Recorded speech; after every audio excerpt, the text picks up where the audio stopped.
warahmatullahi wabarakatuh. Selamat sore sahabat Bawaslu. Kita saat ini berada di mana nggih Pak nggih? Ini di Danau Kumpe ini. Oh, Danau Kumpe.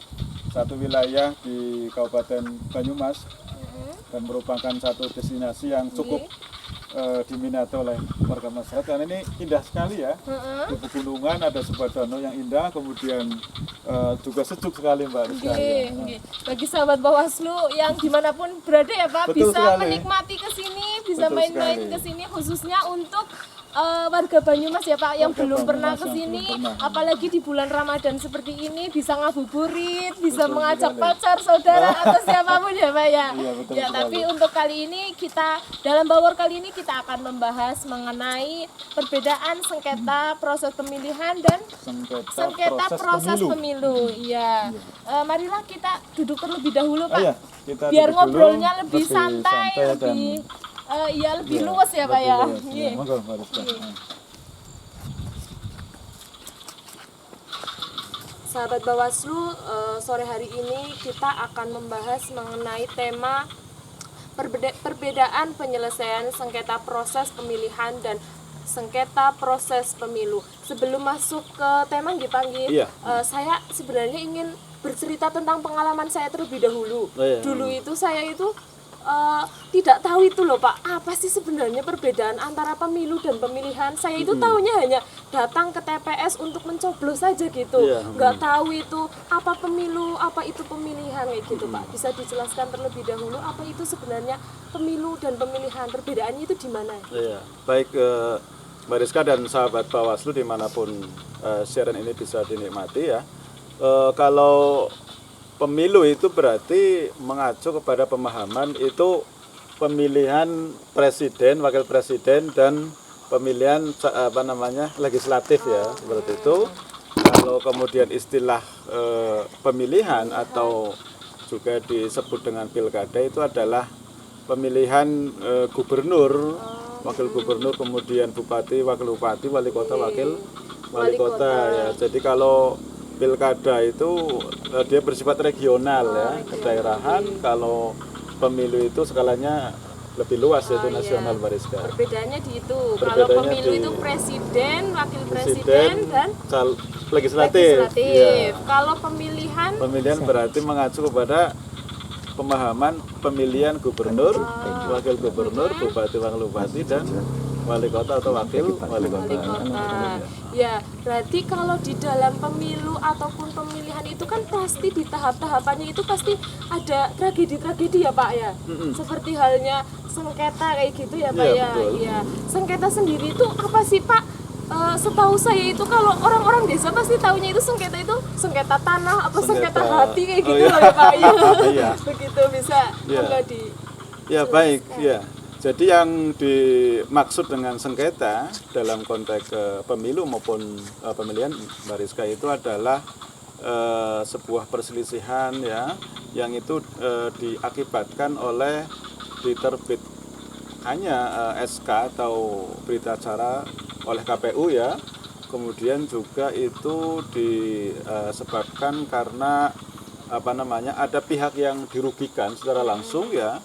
Kemudian juga karena adanya perbedaan penafsiran terhadap aturan atau regulasi ya, juga terhadap sebuah peristiwa ya, seperti itu.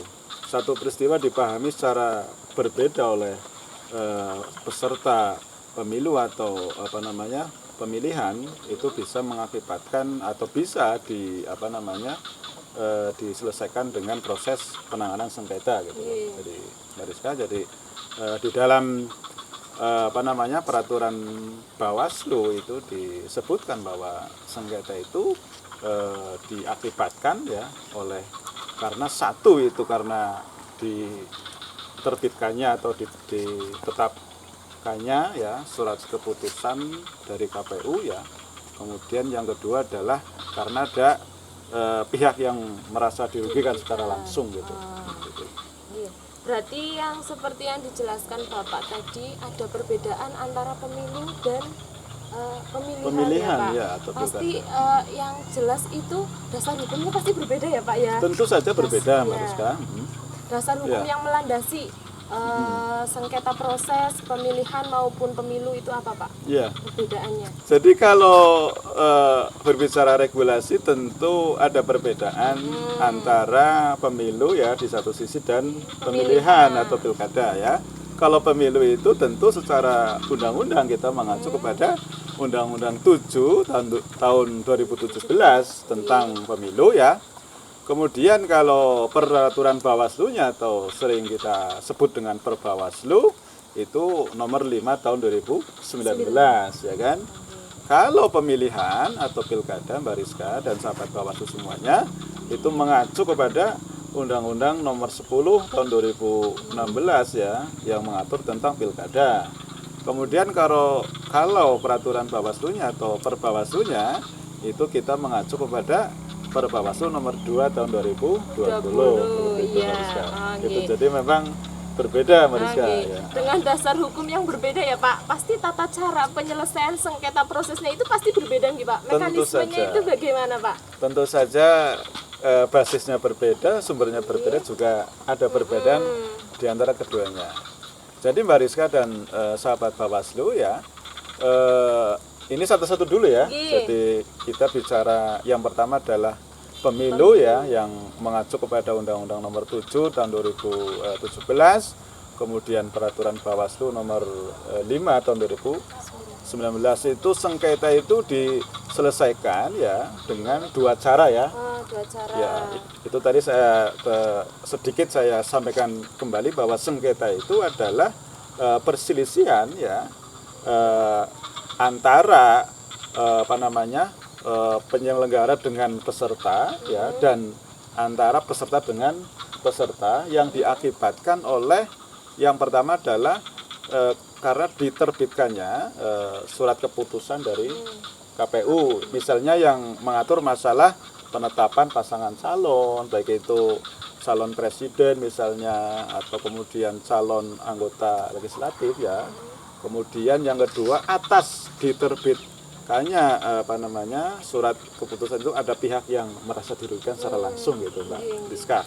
Misalnya Mbak Rizka ini adalah seorang calon legislatif ya kan, mendaftarkan ke KPU, kemudian menyerahkan syarat yang ditetapkan oleh KPU ya, kemudian KPU melaksanakan pengecekan dan seterusnya, kemudian setelah itu muncul surat keputusan.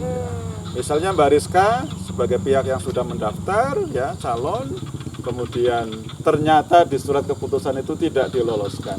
Berarti kan Mbak Rizka dalam hal ini merasa dirugikan dong secara langsung karena tidak diloloskan. Nah, dalam konteks itu Mbak Rizka sebagai seorang calon legislatif misalnya itu bisa mengajukan proses penyelesaian sengketa ke Bawaslu karena ini adalah sengketa proses pemilu kan gitu.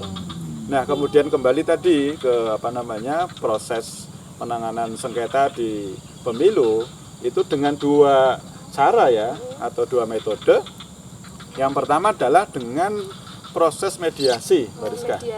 Mediasi. Kemudian yang kedua adalah proses adjudikasi ya. Seperti itu. Nah, itu dua mekanisme itu yang kemudian menjadi jalan ya, menjadi cara untuk menyelesaikan sengketa di pemilu gitu Mbak Rizka. Berarti dimediasi dulu ya Pak. Dimediasi dulu. Kalau di mediasi itu tidak mencapai kesepakatan, lanjut ke adjudikasi. Ya. Kalau semisal udah sepakat berarti cukup hanya sampai tahapan mediasi. Itu di pemilu. Di pemilu. Kalau di pilkada itu gimana Pak? Kalau di pilkada itu sebenarnya sama, ada dua tahap juga, dua cara Mbak Rizka, yaitu disebut dengan musyawarah tertutup dan musyawarah terbuka kan gitu. Nah, ini dari sisi prosesnya ini sebenarnya ini mirip-mirip saja kan gitu. Jadi kalau di pemilu itu kemudian tahap yang pertama atau cara yang pertama disebut dengan mediasi ya, di mana mediasi itu adalah mempertemukan dua pihak ya, yang dibantu dengan satu orang mediator ya.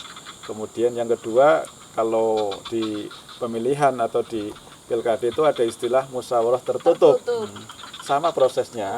Nah, jadi dua pihak itu yang bersengketa itu dipertemukan di dalam satu forum ya. Di situ ada yang namanya pimpinan musyawarah ya dan lain sebagainya seperti itu. Dan kemudian tujuannya apa dari mediasi maupun musyawarah yang tertutup itu ya tentu adalah munculnya kesepakatan. Kalau kesepakatan itu kemudian sudah dicapai oleh semua pihak ya kan, kemudian dituangkan di dalam sebuah putusan ya, maka kemudian proses sengketa hanya sampai di mediasi atau kalau di pilkada berarti di musyawarah tertutup saja, dianggap selesai kan gitu ya. Betul. Kemudian itu Pak, untuk mediatornya sendiri itu dari Bawaslu atau ada pihak lain sih Pak, dari luar atau gimana gitu? Oh iya, jadi kalau di proses sengketa itu di Bawaslu itu mediatornya adalah dari Bawaslu. Jadi Bawaslu ya diberikan kuasa oleh undang-undang tentunya ya untuk menjadi seorang mediator. Ya. Jadi di dalam proses mediasi Mbak Rizka ini saya sedikit menjelaskan lebih lanjut ya, bahwa tadi disampaikan bahwa mediasi itu sebuah proses di mana kita mempertemukan ya dua pihak yang bersengketa, kemudian di situ ada seorang mediator yang itu terdiri dari Bawaslu ya. Juga di situ ada yang namanya sekretaris, kemudian notulensi, kemudian perisalah, kemudian asisten juga ada. Jadi di dalam proses mediasi minimal ada 4 yang membantu seperti itu untuk membantu kelancaran ya kan. Kemudian pemohon dan termohon di dalam mediasi boleh saja dibantu oleh seorang kuasa hukum ya atau seorang advokat ya, tapi itu sifatnya tentu mendampingi ya. Jadi di proses mediasi kedua belah pihak wajib hadir semuanya ya, wajib hadir dan bisa didampingi oleh kuasa hukum. Kalau kuasa hukumnya saja yang datang berarti nggak bisa ya Pak ya? Nggak bisa gitu. Harus kalau harus yang bersangkutan ya, pemohon dan termohon ya. Jadi istilahnya itu ada pemohon dan ada termohon gitu. Kalau kedua-duanya nggak datang itu gimana Pak? Berarti gugur atau gimana itu? Ya, kalau misalnya di dalam proses atau tahapan mediasi misalnya pemohonnya itu 2 kali tidak hadir ya, maka dinyatakan gugur ya atau tidak dapat dilanjutkan ya. Kalau termohonnya yang nggak hadir, maka kemudian proses mediasi dianggap tidak berhasil ya kan, kemudian nanti dilanjutkan ke tahap mediasi kan seperti itu.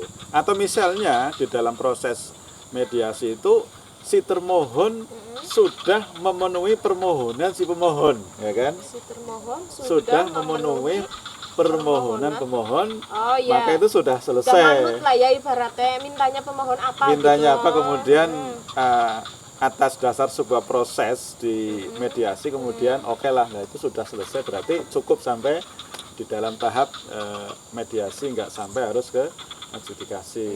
Nah ini juga yang perlu diketahui oleh sahabat Bawaslu dimanapun berada, bahwa mediasi itu waktunya 2 hari ya. 2 hari. Ya 2 hari. Kalau di pemilu itu 2 hari kerja ya kan. 2 hari kerja secara keseluruhan itu proses sengketa di pemilu itu diselesaikan selama 12 hari Mbak Rizka. 12 hari kerja. 12 hari kerja. 2 hari nanti untuk mediasi ya, kemudian selebihnya nanti adjudikasi. Nah, 2 hari ini juga perlu diketahui, ini bukan kemudian 2 hari 2 kali, bukan. Tapi 2 hari ini ya boleh berkali-kali secukupnya, asal itu masih dalam lingkup 2 hari seperti itu. Berarti 2 hari itu maksudnya misal hari ini nggak selesai, berarti Besok dilanjutkan dilanjutkan besok kayak besok, gitu. iya. Kalau sudah melebihi 2 hari berarti nggak bisa. Tidak bisa. Hanya punya waktu sesuai dengan peraturan Bawaslu tadi disampaikan nomor 5 tahun 2019 ya. Itu 2 hari kerja gitu Mbak Rizka. Untuk proses adjudikasinya itu seperti apa Pak? Apakah seperti sidang-sidang yang lain Iya. gitu Pak? Apa gimana gitu loh? Iya, jadi ketika tahap mediasi kemudian tidak mencapai sebuah kesepakatan, maka kemudian dilanjut ke proses adjudikasi ya. Nah, adjudikasi sebenarnya sama persis dengan proses peradilan pada umumnya. Ya, cuma ini juga kemudian disebut dengan kuasi peradilan ya. Atau peradilan dalam tanda kutip bukan pada umumnya. Ya bukan pura-pura sebenarnya. Bukan ya, berarti Bukan asli pura-pura benar-benar ya. asli peradilan, cuma memang ada kekhususan ya. Ada keistimewaan tersendiri ketika kita bandingkan dengan peradilan pada umumnya. Apa yang kemudian disebut dengan kekhususan? Misalnya menjadi unik kan, ya kan? Misalnya hakimnya ya. Kalau di peradilan umum itu hakimnya itu hakim yang diangkat sebagai hakim oleh negara, oleh pemerintah. Maka kalau diadjudikasi sebagai bagian dari mekanisme penyelesaian sengketa itu adalah komisioner Bawaslu menjadi majelis adjudikasi. Jadi ini istilahnya itu bukan hakim tapi majelis adjudikasi. Itu terdiri dari hakiman lah kayak gitu ya, bukan hakim yang diangkat beneran sih ya, Pak. jadi ini adalah majelis ya yang kemudian menjadi hakim yang atas kewenangan dari undang-undang. Itu ya. Dari sisi prosesnya itu sama. Jadi di situ ada proses penyampaian permohonan pemohon, kemudian jawaban termohon, kemudian ada pihak terkait, kemudian juga pembuktian ya atau pemeriksaan alat bukti, kemudian ada simpulan dan ada putusan.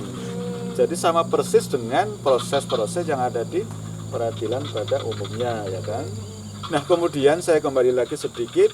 Tadi ada majelis hakim atau majelis adjudikasi istilahnya ya.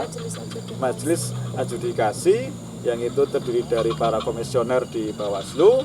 Kemudian juga ada yang kelengkapan lainnya ya, yaitu sekretaris majelis, kemudian asisten, kemudian ada notulensi dan ada perisalah. Minimal ada perangkat yang seperti itu ya sebagai membantu jalannya proses adjudikasi ya, seperti itu Mbak Rizka.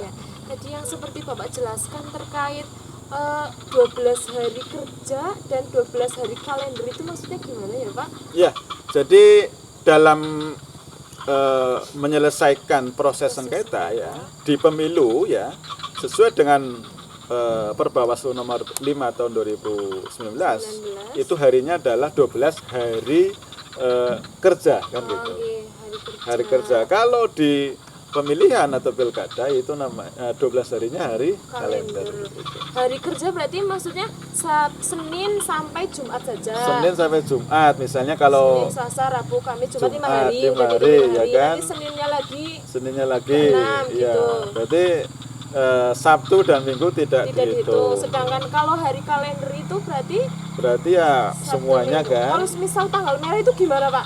Dihitung gimana? nggak? Maksudnya kehitung nggak masuk hari itu nggak? Hari kalender nggak? Kalau tanggal merah?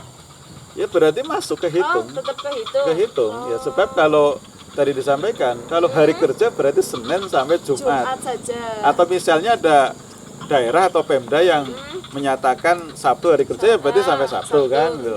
Kalau kemudian yang dipahami atau dimaksud dengan istilah hari kalender berarti semua hari dihitung. Meskipun itu tanggal merah ya Pak. Mesti tanggal merah, tetap dihitung. 12 hari kalender itu 2 hari untuk mediasi, 10 hari untuk adjudikasi. Ya kan? Itu dihitungnya kalau kalender. Berarti kalau ya kalender itu kalau hari kerja berarti 2 hari ya. 2 hari untuk mediasi. 10 hari untuk adjudikasi. Ya. Kalau di pemilihan atau pilkada itu 2 hari untuk musyawarah tertutup, 10 hari yang hari terbuka hari kalender juga itu untuk musyawarah terbuka. Musyawarah terbuka. Awalnya kalau di pemilihan itu musyawarah tertutup. Ya. Sebenarnya berarti sama ya Pak antara mediasi, musyawarah tertutup, terus kemudian musyawarah terbuka, cuma bahasanya aja Pak ya Pak di peraturan gitu yang berbeda. Tata caranya itu sama halnya. Musyawarah tertutup itu sama seperti mediasi, musyawarah terbuka itu sama dengan adjudikasi kayak gitu ya Pak ya. Ya secara substansi itu menurut pemahaman saya terhadap Undang-Undang 5 2019 dan 2 2020 tentang mekanisme tadi sebenarnya hampir sama ya, hampir sama. Kalau kemudian di pemilu itu ada mediasi dan adjudikasi, kalau di pemilihan itu ada musyawarah tertutup dan musyawarah terbuka, hampir sama sebenarnya itu kan. Di musyawarah terbuka itu juga ada proses permohonan ya, kemudian ada jawaban termohon, kemudian dan simpulan dan kemudian putusan. Akhirnya putusan ya, Pak seperti ya. itu. Ya sebenarnya sama ya Pak, cuma Iya. dengan bahasanya mungkin yang berbeda. Ya seperti bisa itu, jadi. bisa dipahami seperti itu juga, karena memang pada pada prinsipnya secara teknis itu hampir sama saja seperti itu. Gitu. Untuk itu Pak, pelaksana yang melaksanakan proses penyelesaian sengketa itu apa hanya Bawaslu Kabupaten Kota saja, atau bisa provinsi, RI, atau bisa sampai ke PP pengawas desa Pak? Pengawas desa, Iya. ya. Pemilihan dan Iya. pemilu apakah ada perbedaan gitu Pak? Ya. Yang bisa memproses? Berbicara masalah siapa yang memproses atau Iya. menangani, maka juga ini ada beda antara pemilu dan pilkada atau pemilihan ya. Iya. Kalau pemilu itu karena dia dia levelnya nasional, seperti disampaikan. Kalau pemilu berarti mengacu pada pemahaman pilihan presiden dan legislatif kan gitu. Maka kemudian ini yang menangani tentu Bawaslu ya, Bawaslu RI maksud saya kan, kemudian Bawaslu provinsi dan Bawaslu kabupaten kota kan bisa. Sampai kabupaten saja nggih Bang nggih? Ya. Bisa nanti Panwas Kecamatan juga bisa di dalam proses sengketa antar peserta. Kalau antar peserta bisa Itu bisa didelegasikan kepada Panwascam oleh kabupaten kota setelah nanti berkonsultasi dengan Bawaslu provinsi. Gitu. Kalau kemudian di dalam konteks pilkada itu tentu karena dia bersifat regional, maka yang menangani adalah Bawaslu provinsi, Bawaslu kabupaten kota tentu seperti itu. Nah, kemudian tadi disampaikan juga ketika kemudian ada sengketa antar peserta itu bisa didelegasikan ya oleh kabupaten kota kepada Panwas Kecamatan gitu. Berarti ada perbedaan ya Pak antara di pemilihan sama di pemilu. Iya, tentu tadi karena ini sebenarnya karena levelnya saja atau skupnya kan. Presiden itu kan kalau nasional tentu ya Bawaslu RI sampai Bawaslu kabupaten kota, kemudian kalau pilkada itu karena dia regional maka provinsi dan kabupaten kota. Bahwa kemudian bisa dilaksanakan juga oleh Panwas Kecamatan atas surat tugas atau delegasi dari Bawaslu kabupaten kota dengan terlebih dahulu melakukan konsultasi ke Bawaslu provinsi. Kemudian itu Pak, saya kembali lagi lah ya Pak Ya, ke itu Pak. terkait penyelenggara pemilu tadi Pak, Ya. yang bisa menjadi objek sengketa itu berarti hanya KPU saja nih Pak. Padahal kan penyelenggara pemilu ada 3 kan? Iya. Ada Bawaslu, DKPP, dan sama KPU. Iya. Berarti yang bisa menjadi objek sengketa itu hanya KPU saja. Ya. Karena tugas Ya. Bawaslu mengawasi gitu ya Pak ya. Ya. Yang kemudian dimaksud dengan objek sebenarnya surat keputusannya ya, yang atau dikeluarkan. berita acaranya atau produknya ya. Jadi bukan KPU. Nanti dalam konteks ini KPU menjadi termohon gitu loh. Termohon Iya. Oleh karena karena tadi saya sampaikan bahwa sengketa proses itu bisa muncul karena ya kan diterbitkannya surat keputusan oleh KPU ya atas sebuah proses misalnya penetapan parpol dan lainnya ya. Kemudian yang kedua adalah karena ada pihak yang merasa dirugikan secara langsung ya kan.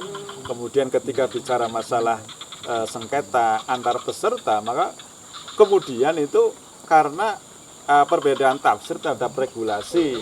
Misalnya satu mengatakan ini boleh, satu peserta mengatakan ini nggak boleh ya kan. Atau misalnya menilai sebuah peristiwa kan, oh ini sudah betul sesuai regulasi, oh ini enggak sesuai regulasi. Nah itu nanti bisa diselesaikan dengan proses sengketa kan seperti itu ya. Jadi objeknya adalah berita acara atau surat keputusan ya kan.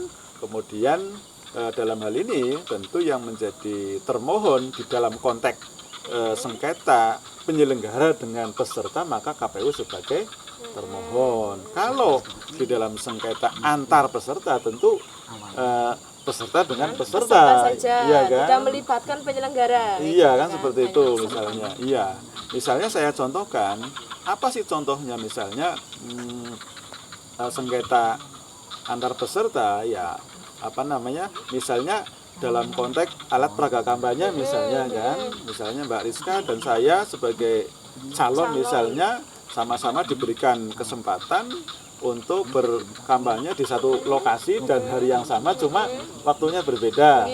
Saya jam 8 pagi dengan jam 10 jam 2 siang misalnya. Lah, Mbak Rizka tiba-tiba sudah memasang alat peraga dari jam 7 misalnya.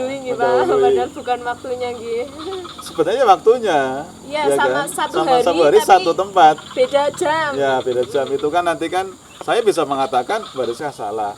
Mbak Rizka juga bisa mengatakan, loh itu betul saya juga sama-sama di hari itu. Nah, ini namanya ada apa namanya satu perbedaan tafsir terhadap aturan atau regulasi yang ada, berarti terjadi sebuah perbedaan penilaian terhadap satu peristiwa kan itu.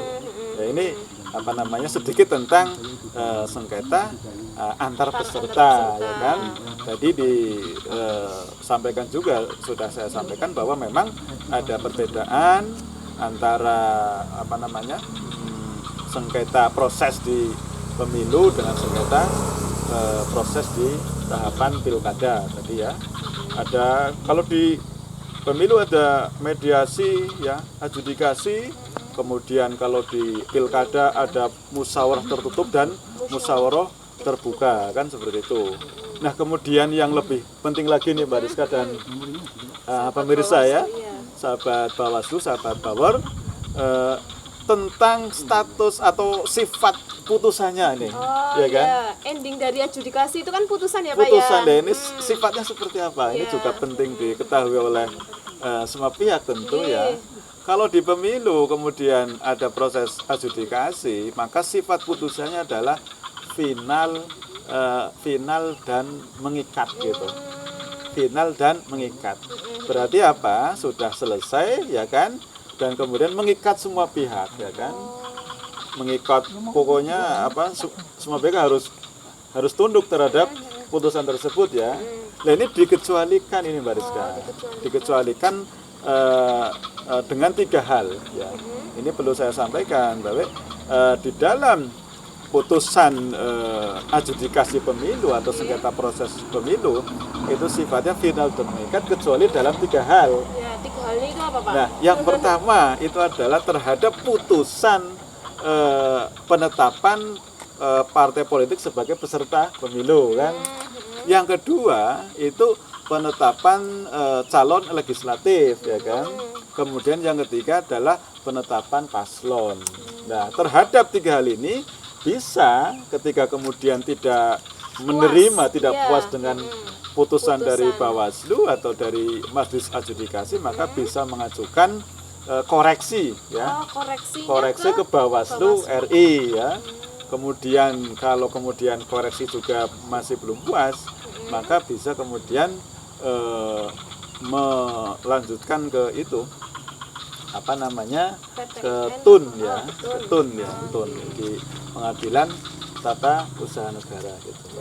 Itu di pemilu dan pemilihan atau dua-duanya itu Pak? Itu di pemilu tadi ya, bersifat final dan mengikat ya kalau kan? di pemilihan sendiri itu kalau gimana, di Pak? Pemilihan atau pilkada itu sifatnya mengikat Mengikat ya. saja Ya. Berarti masih ada proses banding ya di Pengadilan Tinggi TUN ya, atau Pengadilan Tinggi Tata Usaha Negara, atau nanti ketika nggak puas bisa mengajukan kasasi ke Mahkamah Agung gitu loh.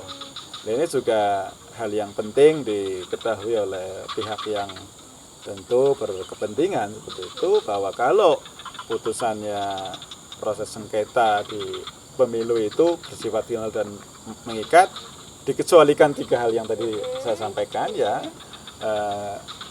Apa namanya? Yang pertama adalah tentang penetapan partai politik sebagai peserta pemilu, kemudian juga penetapan calon legislatif ya, kemudian yang ketiga adalah penetapan pasangan calon.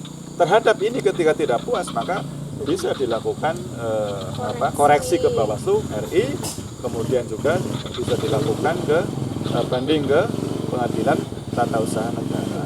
Nah, kalau di pemilihan atau pilkada itu sifatnya adalah mengikat. Mengikat saja. Mengikat lah, dia belum final berarti kan? Iya. Nah, Masih bisa lanjut terus. Banding kemana? Yaitu ke Pengadilan Tinggi Tata Usaha Negara ya, dan kemudian ke itu namanya apa? Kasasi di Mahkamah Agung. Itu dari aspek sifat putusan. Itu Mbak Rizka. Kalau pemilu itu tadi kan sampai banding nih Pak, sampai situ tok, berarti puas nggak puas hanya sampai situ saja? Ya Pak? tentu, karena itu koreksi kemudian mengajukan ke Tata Usaha Negara kan gitu. Jadi sampai di situ kan gitu. Ya. Batas waktu pengajuan upaya itu Pak, upaya hukumnya berapa hari Pak? Setelah putusan? Ya dari putusan sehari bisa langsung mengajukan koreksi ke sehari setelah putusan itu dibacakan di dalam konteks konteks pemilu itu langsung kemudian bisa disampaikan koreksi kan gitu ke Bawaslu RI. Nanti Bawaslu selama 2 hari harus sudah memberikan putusan koreksinya tersebut seperti itu. Berarti hanya sehari. Kalau misal lebih dari 1 hari itu bisa, maksudnya putusannya gugur dan tidak bisa mengajukan lagi apa gimana itu Pak? Ya tentu seperti itu. Seperti halnya tadi mediasi, kalau misal 2 hari nggak datang gugur. Ya, gitu. ya. Karena proses sengketa itu kemarin saya juga jelaskan di dalam diskusi awal bahwa memang berita acara atau surat keputusan yang boleh menjadi objek sengketa kan selama 3 hari setelah putusan itu dibacakan kan seperti itu. Kalau lebih dari itu tentu dinyatakan gugur ya. Sehingga perhitungan waktu ini harus juga diperhatikan. 12 hari ini harus diperhatikan. Kalau di pemilu berarti 12 harinya adalah 12 hari kerja ya. Kalau kemudian di pilkada itu adalah 12 hari kalender seperti itu Mbak Rizka. Kemudian tadi Pak, ini satu pertanyaan lagi yang ingin saya tanyakan. Tadi Bapak menjelaskan mengenai sengketa peserta dengan peserta Pak. Itu waktunya berapa hari Pak? Ya. Menyelesaikannya, cara itunya. Ya. Proses penyelesaian. Oke baik, jadi untuk sengketa peserta dengan peserta itu ini berbeda ya cara penanganannya dengan sengketa peserta dengan penyelenggara ya. Kalau di sengketa antar peserta ini dilaksanakan atau diselesaikan dengan cara cepat gitu Mbak Rizka. Jadi dilaksanakan atau diselesaikan di dalam waktu itu juga ya. Kemudian di tempat itu juga di hari yang sama ya. Kecuali misalnya ada situasi tertentu, bencana alam dan lain sebagainya bisa dilaksanakan tidak di hari itu, tapi maksimal 3 hari sudah diputuskan gitu. Nah, prosesnya sama, ada proses mempertemukan kedua belah pihak, kemudian ada penyampaian permohonan ya kan, kemudian proses musyawarah di situ ya, kemudian menyampaikan bukti dan seterusnya, kemudian putusan. Nah, Bawaslu dalam konteks sengketa antar peserta ini, kalau kedua belah pihak itu tidak mencapai kesepakatan, tetap harus memutuskan. Tidak ada proses selanjutnya ya Pak? Tidak ada proses. Iya, seperti penyelenggara kan ada dari mediasi ke adjudikasi. Kalau ini udah pol. Udah pol, karena memang tadi saya sampaikan ini mekanismenya memang diselesaikan dengan cara cepat ya.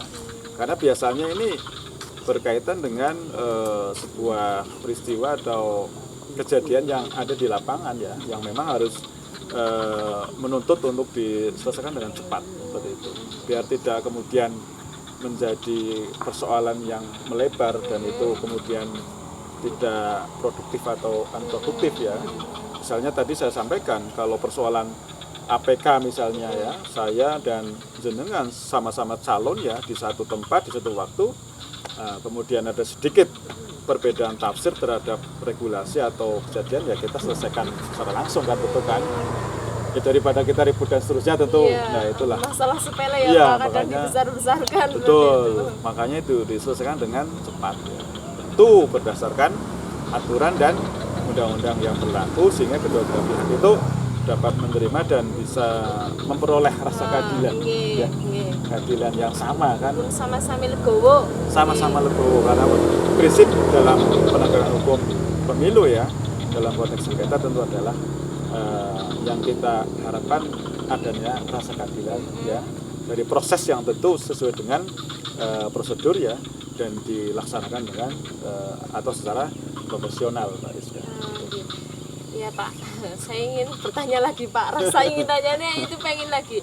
Di Kabupaten Banyumas sendiri kan kemarin nggak ada pilkada nih Pak. Iya. Hanya pilkada itu di 21 kabupaten kota saja di Iya. Provinsi Jawa Tengah. Iya, betul. Namun Kabupaten Banyumas itu sudah pemilu kan ya, Iya. pemilu di 2019. 2019 ya. Kemudian di Kabupaten Banyumas sendiri apakah ada sengketa Pak? Ya, kita di Kabupaten Banyumas memang di dalam pemilu ya 2019 pernah menerima permohonan sengketa ya oleh 2 partai politik dalam tahapan penetapan daftar calon tetap ya. Kalau tidak keliru saya di daftar calon tetap legislatif ya, calon anggota DPRD ya. Dan kita sudah menyelesaikan, kita sudah melaksanakan 2 tahap ya, yaitu mediasi dan adjudikasi dan alhamdulillah setelah kita membacaan putusan di hadapan sidang secara terbuka semua pihak dapat menerima dengan legowo dan mereka merasa puas dan memperoleh keadilan ya.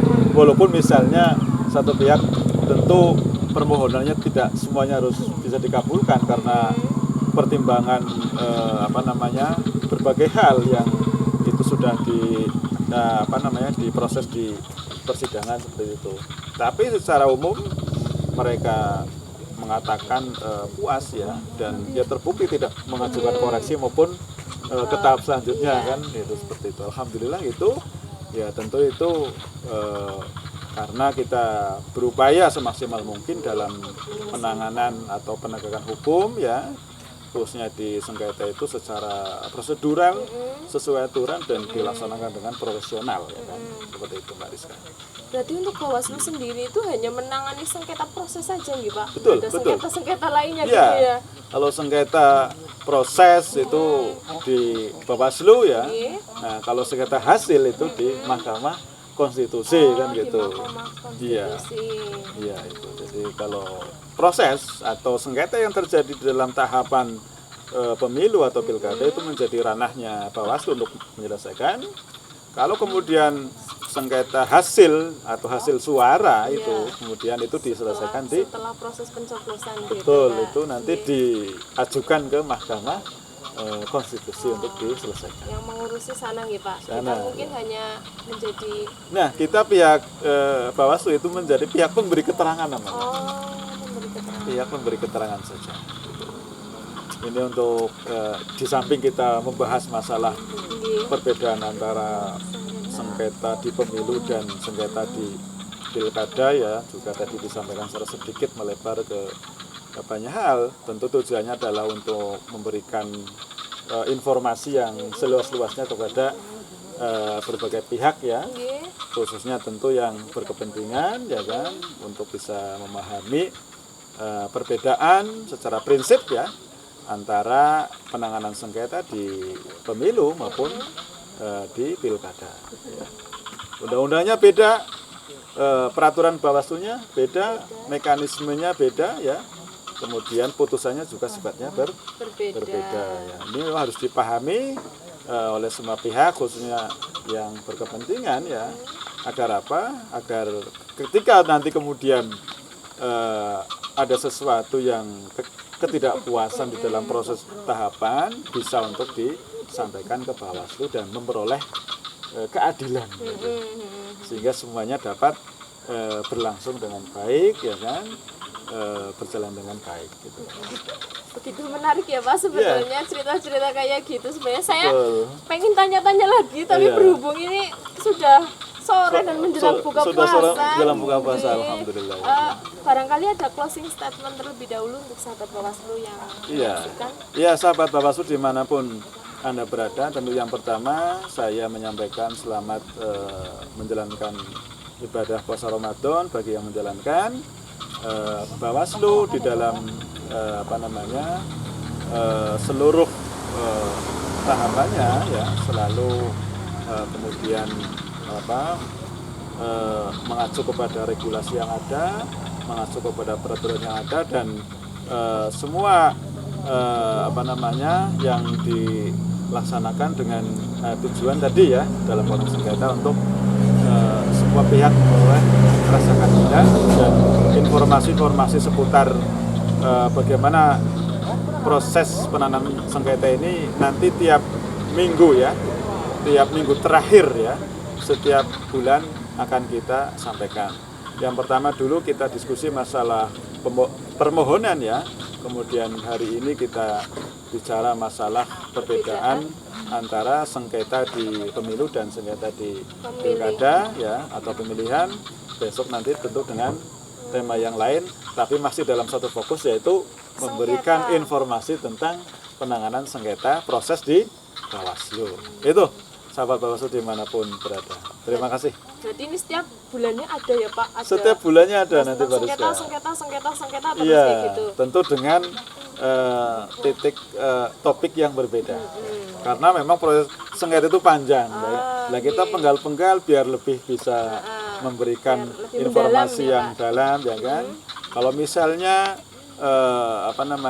ada yang perlu ditanyakan secara langsung, dipersilahkan langsung bertanya atau hadir ke kantor Bawaslu. Silahkan nanti ketemu dengan saya atau komisioner yang lain untuk berdiskusi masalah seputar penanganan sengketa. Atau bisa juga dengan hal lain misalnya yang masih dalam konteks kebawasluan, kepemiluan gitu. Baiklah sahabat Bawaslu, terima kasih nih Pak atas ilmu-ilmu yang telah diberikan tentang sengketa-sengketa. Di bawor-bawor selanjutnya pasti ada sengketa-sengketa lain ya Pak? Nanti ada sengketa-sengketa yang lain. Gitu. Baiklah sahabat Bawaslu, berhubung ini waktunya sudah sangat gelap ya Pak. Nanti kita malah nggak terlihat kalau itu ya. Terima kasih untuk sahabat Bawaslu yang telah menyaksikan Bawor edisi spesial kali ini yang membahas tentang tema sengketa. Untuk Bawor-Bawor edisi selanjutnya yang biasa dilaksanakan pada hari Senin setiap pukul 10 pagi. Untuk pemirsa Bawor, jika ingin mengikuti berita-berita hangat Bawaslu, jangan lupa untuk like, share, subscribe, dan ikuti media sosial Bawaslu Banyumas. Terima kasih, saya Rizka Amalia dan tim Humas Bawaslu Banyumas. Mohon maaf apabila ada kesalahan. Wassalamualaikum warahmatullahi wabarakatuh. Waalaikumsalam warahmatullahi wabarakatuh.